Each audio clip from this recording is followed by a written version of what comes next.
چیزوں کو باریکی سے دیکھتی ہے، ایک ایسی اپوزیشن جو کہ ایک مورل ہائی گراؤنڈ ہوتا ہے وہ ان کے پاس ہے نہیں.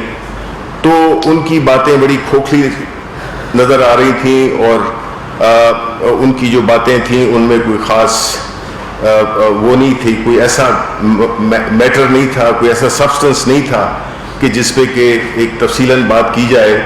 لیکن ایک ہماری ذمہ داری بنتی ہے کہ ہم ایک جنرل چیزیں جو کہ انہوں نے اٹھائیں اس کا ہم آپ کو آپ کے ذریعے عوام تک ایک حقیقت پہنچا سکیں. کیونکہ جب باتیں جو انہوں نے کی ہیں اس سے تو ظاہر یہ ہوتا ہے کہ جیسے وہ کسی اور ملک میں رہتے تھے اور یہاں پہ وہ آئے ہیں اور انہوں نے دیکھا ہے کہ ان کو ہر چیز نیگیٹو نظر آئی ہے. لیکن حقیقت یہ ہے کہ جن چیزوں کا ذکر انہوں نے کیا ہے اس کے ذمہ دار وہ خود ہیں. جو مسائل اس وقت ملک میں پائے جاتے ہیں، چاہے وہ اداروں کا مفلوج ہونا ہو، چاہے وہ ایک تعلیم کا نظام، چاہے وہ صحت کا نظام ہو، چاہے وہ ملک کا اوور آل ایک انفراسٹرکچر ہو، اس کے تباہی کے ذمہ دار یہی لوگ ہیں جن کو کہ عوام نے رد کر دیا. اب یہ وہی لوگ ہیں جو کہ آ کے عوام کے ساتھ ہمدردی جتانے کی کوشش کر رہے ہیں. یہ ساری چیزیں جو مہنگائی بھی ہے، یہ بھی میں آپ کو بتاؤں کہ یہ ایک ایسی چیز نہیں ہے کہ یہ ایک اچانک ہو گئی ہے. ان لوگوں نے ہمیشہ حکومت کی ہے، ان کے ساتھ ایسے گروپس کے ساتھ ان کو انہوں نے پیٹرنائز کیا ہے کہ جس سے ان لوگوں نے عوام کا خون چوسا ہے. چاہے وہ ابھی جو ذخیرہ اندوزی کے فارم میں، یا وہ والے انٹرسٹ گروپ یا جس کو کہتے ہیں ایلیٹ کیپچر، جس میں کہ انہوں نے اپنے لوگوں کو ایسی جگہوں پہ بٹھایا جو کہ ان کی معاونت کر سکیں جتنا بھی ان کا، بیکاز ان کا ایک ہی 1 پوائنٹ ایجنڈا تھا، اور وہ تھا کہ جتنا مال بنا سکتے ہو اتنا بناؤ. اور اس ایک آبجیکٹو کو حاصل کرنے کے لیے انہوں نے ہر ادارے کو استعمال کیا، ہر ادارے کو کمزور کیا تاکہ وہ فیسیلیٹیٹ کر سکیں. وہ ادارے جن کا کام ان چیزوں کو روکنا تھا، چاہے وہ منی لانڈرنگ ہو، چاہے وہ شوگر پرائسز میں اس کی جو ایک مینیپولیشن ہے وہ ہو، اسٹیٹ وہ FBR ہو، جتنے بھی ادارے تھے اس میں انہوں نے ایسے لوگ بٹھائے جو کہ ان کی معاونت کرتے تھے. جس کی وجہ یہ ہے کہ اس سے جب نتیجہ یہ ہوا کہ جب ملک پہ کوئی بھی ایک زور پڑے تو اس میں اس کی جتنی بھی کمزوریاں ہیں وہ بالکل سامنے آ جاتی ہیں. جہاں تک انہوں نے ذکر کیا کہ وہ اشرافیہ کے لیے، ہم اشرافیہ کے لیے کام کر رہے ہیں، تو یہ سن کے تو ظاہر ہے کہ آپ کو بھی ہنسی آئی ہوگی اور ہمیں بھی آئی کہ جو لوگ جو کہ سارے اشرافیہ کے نمائندے بیٹھے ہوئے تھے وہ ہمیں یہ طعنہ دے رہے تھے کہ ہم اشرافیہ کے لیے یہ کام کر رہے ہیں. جبکہ آپ کو معلوم ہے کہ جس طرح کے پروجیکٹس پاکستان میں پرائم منسٹر عمران خان نے کیے ہیں وہ سارے مڈل کلاس اور کمزور طبقوں کے لیے تھے. چاہے آپ وہ کہہ رہے تھے کہ دوائیاں اسپتالوں میں نہیں ملتی ہیں، تو بھئی ہم نے تو اب ایسا ایک پروجیکٹ شروع کیا ہے جس میں پاکستان کا جو سب سے بڑا ایک صحت کی پروٹیکشن کا ایک ہے، وہ ہمارا جو صحت کارڈ ہے، جس میں کہ سارے خیبر پختونخوا کو ہم نے ایک یونیورسل کوریج دی ہے، جس میں کہ ہر غریب آدمی جا سکتا ہے اپنے علاج کے لیے کسی بھی ہاسپٹل میں. یہ تو اشرافیہ کے لیے یہ کام نہیں ہے، انہوں نے تو ایسے کام نہیں کیے. ہمارے BRT پہ بڑے طنز ہوتے تھے، وہ بھی اللہ کا کرم ہے کہ ایک بہت ہی کامیاب تجربہ بن کے وہ ابھرا ہے. اور پشاور کے لوگ، چونکہ میرا خود بھی تعلق وہاں سے ہے، انتہائی خوش ہیں. وہاں پہ ٹریفک کا نظام بھی بہت بہتر ہو گیا ہے اور لوگ اس سے پوری طرح سے بینیفٹ کر رہے ہیں.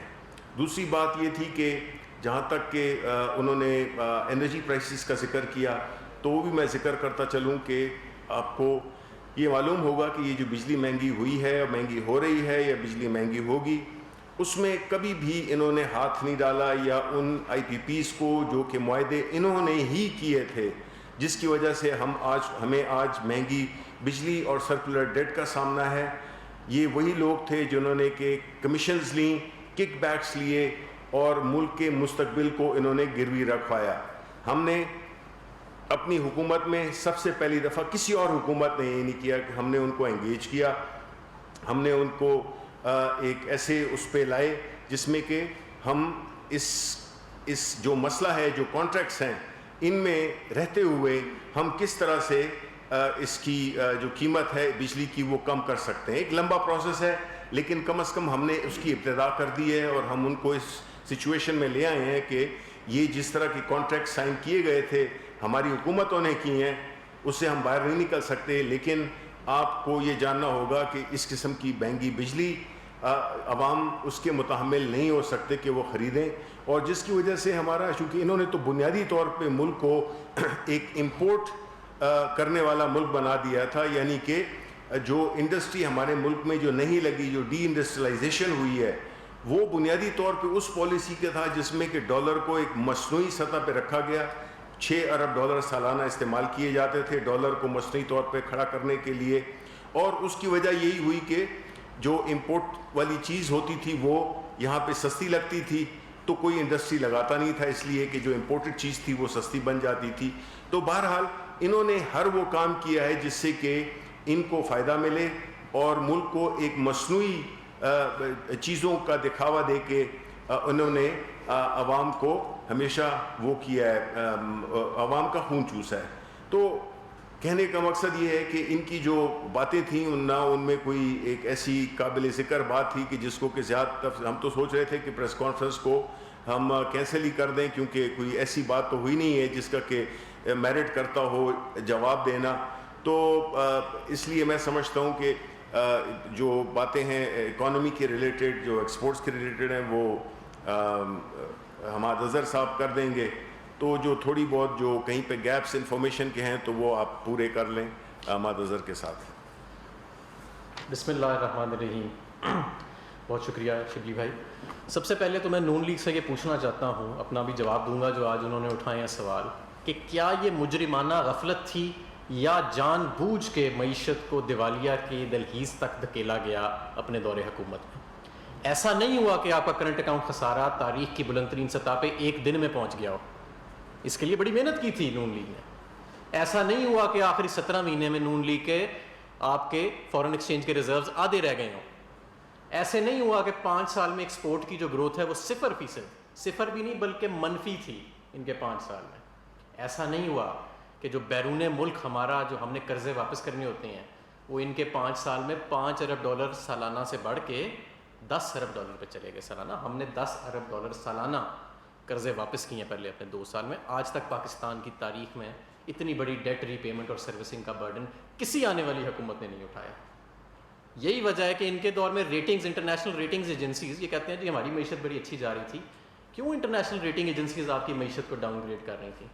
جون 2018 میں موڈیز نے ان کی 5% گروتھ جس کا یہ کہتے ہیں اس کو ڈاؤن گریڈ کیا، اور دسمبر 2019 میں ہماری معیشت کو انہوں نے اپ گریڈ کیا، اور اب آپ دیکھیں کہ کووڈ کے باوجود اس کو مستحکم رکھا گیا.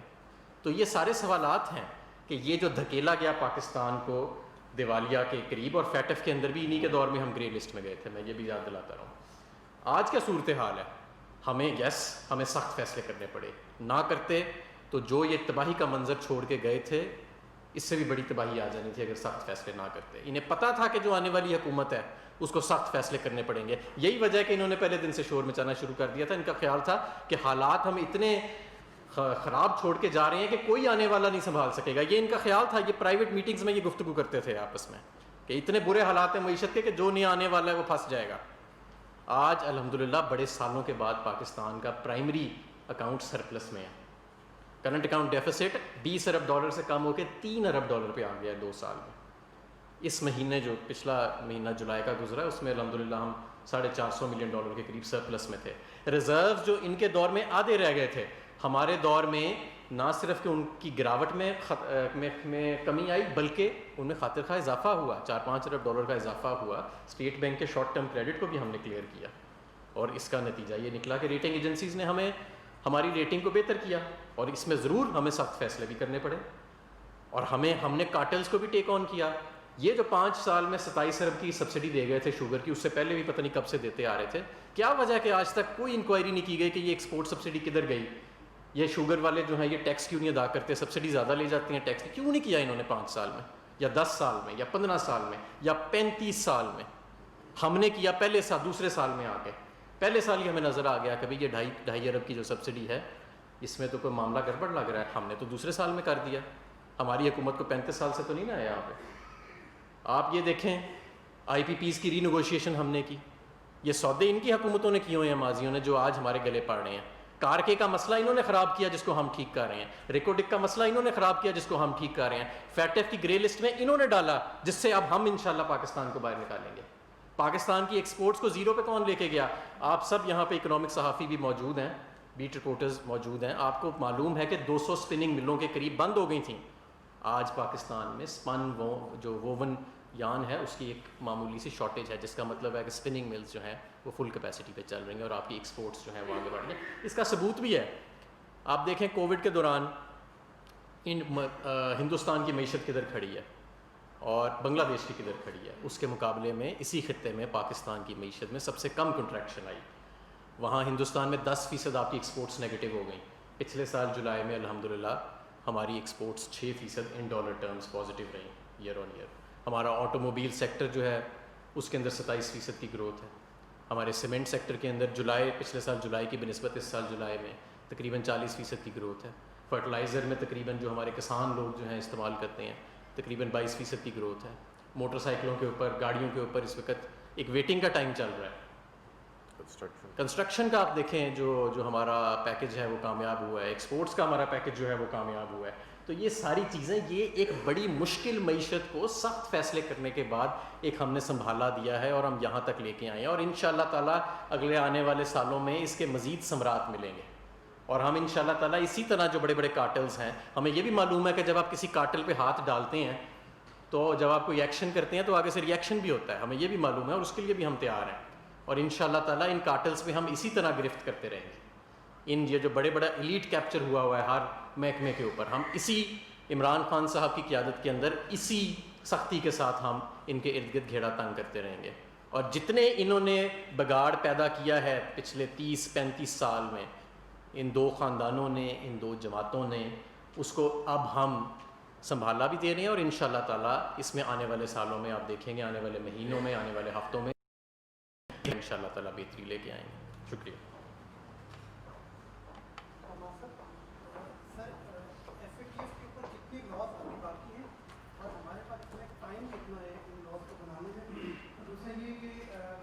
چیئرمین ہے یو ایس سی بورڈ کے, وہ بڑے ان کے جو ہے تحفظات ہیں ایم ڈی کی پرفارمنس کے اوپر اور اوور آل نان کرپشن کے اوپر بھی انہوں نے لیٹر بھی لکھا تھا. اس کے جواب میں آپ کی منسٹری نے بھی لیٹر لکھا, تو اس کی جو ہے وہ اپڈیٹ کیا ہے؟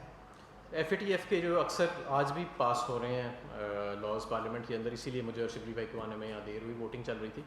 اور اکثریت لاز جو ہیں وہ میں سمجھتا ہوں کہ پارلیمنٹ سے گزر چکے ہیں, اکا دکا ہی کوئی رہ گئے ہیں. اب ان کو ہم نے آپریشنلائز کرنا ہے. یہ بھی ایک چیلنج ہوتا ہے کہ لاز پاس کرنے کے بعد ان کے رولز ڈرافٹ کیے جائیں جلدی سے جلدی اور آپریشنلائز کریں. یوٹیلیٹی اسٹورز کے اوپر جو اعتراضات چیئرمین صاحب نے اٹھائے ہیں, ہم نے ایک انکوائری کمیٹی بنائی ہوئی ہے اور ان کی انکوائری چل رہی ہے.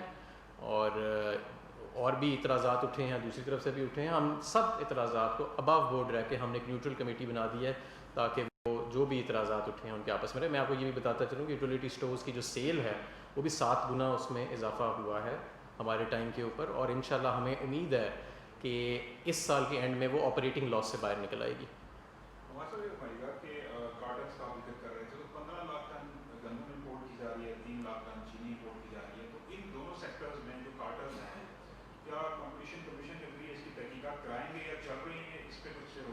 دوسرا یہ ہے کہ پچھلی گورنمنٹ نے ایک اچھا کام کیا تھا کہ ٹیکس ڈائریکٹری وہ شائع کرتے تھے ہر سال. جی جی. لیکن آپ کی گورنمنٹ نے پچھلے 2 سال سے ٹیکس ڈائریکٹری ایشو کرنے کا عمل روکا ہوا ہے پارلیمنٹیرینس کی اور جنرل ڈائریکٹری. اس کی کیا ریزن ہے, کیوں شائع نہیں کی جا رہی ٹیکس ڈائریکٹری؟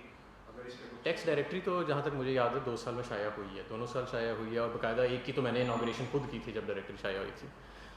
دوسری بات یہ ہے کہ جو آپ نے بات کی گندم کی اور چینی کی, دیکھیں عوام کو ریلیف دینے کے لیے ہم اس کی امپورٹ جو ہے وہ الاؤ کر رہے ہیں. جب یہ امپورٹڈ لینڈ کرے گی یہاں پہ چینی بھی اور گندم بھی, تو آپ دیکھیں گے کہ یہ جو ہولڈرز تھے جو انہوں نے چینی بھی رکھی ہوئی تھی یہ بھی باہر آ جائے گی.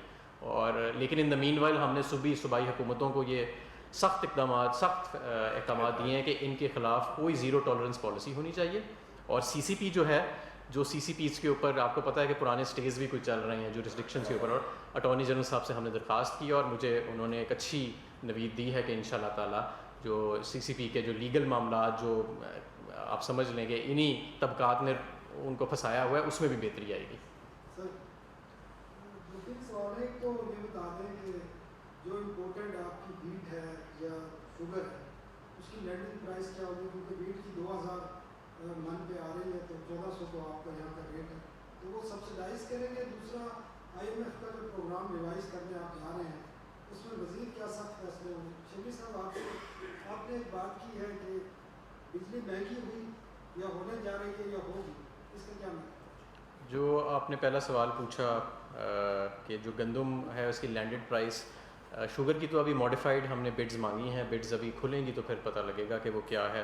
اور گندم جہاں پہ دیکھیں حکومت جو ہے وہ صوبوں کے ساتھ مل کے یہ انشور کرے گی کہ لوگوں تک جو اس معاملے کو آگے TCP کی ویٹ یا شوگر کو دیا جائے گا اس میں کو بہتری لائی جائے اور اس کے اندر مناسب قیمت کے اوپر رکھا جائے. میں آپ کو یہ بھی بتاتا چلوں کہ ہم پرائیویٹ سیکٹر کی جو شوگر ہے اس کو بھی ہم اب فیسیلیٹیٹ کر رہے ہیں. آپ نے دیکھا ہوگا کہ پچھلے ہفتے ہم نے ECC نے فیصلہ کیا اور پھر کیبنٹ نے اپروو بھی کر دیا ہے کہ جو شوگر کے اوپر ٹیکسز تھے, خاص طور پہ جو ٹریڈرز کے لیے فکس ٹیکسز لگے ہوئے تھے, ان کو ہم نے ریڈیوس کر دیا ہے, آلموسٹ زیرو کے قریب لے گئے ہیں. اس سے بھی شوگر کی جو لینڈڈ کاسٹ ہے پرائیویٹ سیکٹر کے لیے اس سے فرق پڑے گا, اور آلریڈی یہ اقدام لینے کی وجہ سے ہمیں کو ڈاؤن ورڈ ٹرینڈ نظر بھی آیا اور انشاءاللہ تعالیٰ اس میں مزید اضافہ ہوئے گا. IMF کی تو مجھے کوئی ایسا علم نہیں ہے کہ ہم کو بڑی سخت ریویژن کرنے لگے ہیں یا کوئی ایسی چیز کرنے لگے ہیں. آفٹر پیئنگ ٹرانسپورٹیشن اینڈ ایوری تھنگ. جی مہنگی کرنے جا رہے ہیں آپ نے. دیکھیں بجلی کا سیکٹر آپ کو معلوم ہے کہ جو پاکستان کی اکانومی کا جو سب سے بڑا چیلنج ہے, میں سمجھتا ہوں 2 چیلنج ہیں, ایک ہے پینشن فنڈز اور دوسری ہے پاور سیکٹر. پاور سیکٹر بہت ہی مس مینیج ہوا اتنے عرصے تک. پوری جو مافیاز تھے, جو انٹرسٹ گروپس تھے, ویسٹڈ انٹرسٹ گروپس تھے, انہوں نے اس ملک کو ایک تو سب سے پہلے جو معاہدے کیے IPPs کے ساتھ وہ انتہائی مہنگے اور ایسے معاہدے کیے جس سے کہ آپ جو کہ سسٹینیبل ہے ہی نہیں. مطلب ہے کہ آپ ایک جیسے کہ 1 کلو آپ وزن کسی کے سر پہ رکھتے جائیں اور آخر میں 40 من جو ہے تو آپ رکھ دیں تو وہ ظاہر ہے وہ نہیں برداشت کرے گا. اب وہ تو آپ کا معاہدہ ہوا ہے. اب جب ساورن اسٹیٹ جب بھی کوئی وہ کرتی ہیں, جس میں ہم نے دیکھا ریکارڈ ایک کے کیس میں یا اس طرح کے اور جو انٹرنیشنل ہمارے جو کمٹمنٹس ہوتی ہیں اس پہ آپ پیچھے ہٹ نہیں سکتے ہیں. اب ہماری حکومت نے کیا کیا کہ ظاہر ہے اس پورے جس میں کہ ظاہر ہے کہ قیمت چونکہ اس میں آئل بھی شامل ہے, آئل پرائسز بھی شامل ہیں, پھر جو ڈالر کی انڈیکسیشن کی گئی تھی, یہ سارے وہ چیزیں تھیں جس نے کہ بالکل ایک ایسا بنا دیا. اور پھر جو رینیوبل انرجی ہے اس کو ڈسکریج کیا گیا انسٹیٹیوشن لیول پہ, اور وہ والے لوگ ابھی بڑی مشکل سے ہم نے نکالے ہیں. وہ لوگ جو کہ اس ملک میں جو انرجی مکس کو انہوں نے ہمیشہ ٹیٹڈ رکھا ہوا تھا, ڈسکریج کیا. ڈیمز بھی نہیں بنے, ہم نے اب ڈیمز شروع کیے ہیں. جو رینیوبل انرجی تھی, ونڈ پاورز, ان کو ابھی ہماری حکومت نے آ کے رینیوبل انرجی پالیسی کو فائنلائز کیا, CCI میں فائنلائز کیا. اور ہم نے اس جو IPPs تھے ان کے ساتھ بھی ہم نے نیگوسیشن شروع کی, اور ان کو ہم کافی حد تک وہ نقصان جو کہ ہمیں پہنچ رہا تھا اس کو ہم نے کم کر دیا ہے. لیکن جو بجلی کی ایک جو ماضی میں ہوا, ایک تو یہ کہ ہمیشہ جنریشن پہ توجہ دی گئی بیکاز 2 سال میں پروجیکٹ شروع ہو جاتے تھے, اور وہ چونکہ فنڈڈ پروجیکٹس ہوتے ان میں ان کو کک بیکس بھی ملتی تھیں, جلدی کرتے تھے, تو انہوں نے نہ ٹرانسمیشن پہ توجہ دی نہ انہوں نے ڈسٹریبیوشن پہ توجہ دی. اور پورا جو ایک انفراسٹرکچر تھا جو کہ جس میں کہ لائن لاسز ہو جائیں یا اس میں جتنے جو TND لاسز ہیں وہ سارے بڑھتے رہے. اب اس پورے سٹرکچر کو جس میں کہ ایک انتہائی بہت ہی اوپر درجے کی انویسٹمنٹ چاہیے ہوتی ہے, تو ہم وہ سارا کام اب ہم نے شروع تو کیا ہے, لیکن اس میں ٹائم لگے گا.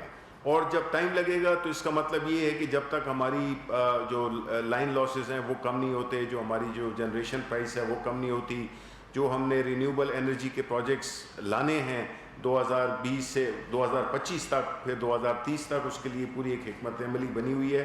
تو جب یہ انرجی مکس بہتر ہوگا اور ہمارے ڈیمز بھی بن جائیں گے, تو پھر اس وقت ہم کہہ سکتے ہیں کہ جو ہماری بجلی کی پرائسز ہیں وہ اس میں وہ اپنے جو ریجن میں وہ کمپیٹیٹیو ہوں گی. لیکن اس وقت تک جو ہے تو مجھے جو سچی بات ہے، کیونکہ ہمارا کام ہے کہ آنیسٹلی بات کرنا اور کوئی ایسے جھوٹے وعدے کرنا وہ ہمارا کام نہیں ہے. تو ہم تو آپ کو یہی بتا رہے ہیں کہ اس میں ظاہر ہے کہ تھوڑی تکالیف ہوں گی. بجلی کی جو وہ ہے فراہمی ہے اس میں بھی انشاءاللہ ہم پوری کوشش کریں گے کہ وہ لوڈ شیڈنگ نہ ہو ان علاقوں میں، specially unannounced load shedding نہ ہو.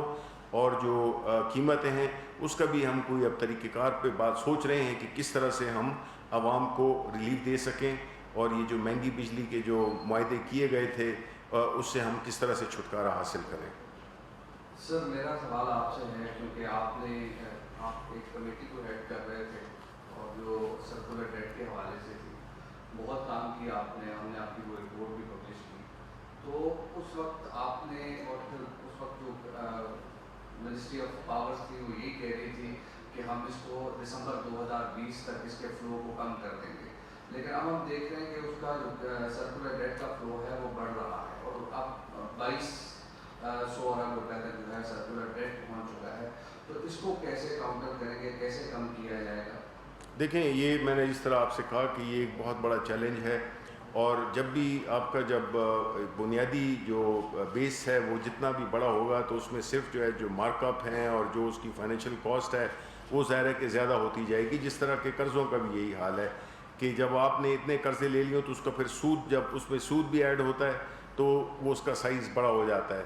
لیکن میں یہی کہوں گا کہ یہ ایک ایسا مسئلہ ہے جس میں کہ ہم نے بڑا، اب دیکھیں نا، آپ جس چیز کو بھی اٹھائیں وہ مسئلہ ہے. پینشن فنڈز کو بھی آپ دیکھ لیں کہ یہ کتنا ایک سیریس، اس کا حجم کتنا بڑا ہو گیا ہے. اب اس میں ہمیں یہ بھی دیکھنا ہوگا کہ ہم نے گورنمنٹ کے سائز کو چھوٹا کرنا ہے، ہم نے کیا وہ پینشن فنڈز کس طریقے سے بنانے ہیں جس میں کہ کم از کم جو ہو گیا ابھی سے جو ہے. تو کیا اس میں پرائم منسٹر صاحب نے بڑی کلیئر انسٹرکشنز دی ہیں کہ جو پینشن فنڈز ہیں اس کے لیے میکنزم، چاہے ہمیں باہر سے لوگوں کو بڑھانا پڑے، وہ اس کو ہم نے ایک ایسی شکل دینی ہے کہ کم از کم یہ تو مینیجیبل ہو، کیونکہ ابھی وہ ایک ایسی سطح پہ ہے جو کہ مس مینیج ہونے والا ہے. آخری بات یہی ہے کہ جی دیکھیں آپ، کہ آپ یہ دیکھیں گے کہ ایک جس ادارے کو بھی آپ اٹھائیں، جتنے بھی یہ مسائل ہیں، یہ ماضی کی حکومتوں کی نااہلی سے، ان کی کرپشن کی وجہ سے آج ملک ایسے حالت جگہ پہ کھڑا ہوا ہے کہ جس میں اس کو بہت بڑے بڑے چیلنجز کا سامنا ہے، اسپیشلی پاور سیکٹر میں. اور یہ اس طرح آپ جس بھی ادارے میں جائیں تو ہمیں یہ ان کو ٹھیک کرتے ہوئے ہمیں وقت بھی لگ رہا ہے، لیکن کمٹمنٹ ہے، ہمارے لیڈر کی کمٹمنٹ ہے. انشاءاللہ جب بھی جب بھی گئے تو انشاءاللہ آپ کو ہم یہ ضرور یقین دلاتے ہیں کہ ہم ایک بہت بہتر پاکستان، ایک بہت ٹرانسپیرنٹ پاکستان، جس میں انسٹیٹیوشنز کام کر رہی ہوں گی، جس میں ادارے کام کر رہے ہوں گے، اور لوگ انشاءاللہ خوشحالی کی طرف گامزن ہوں گے. بہت شکریہ.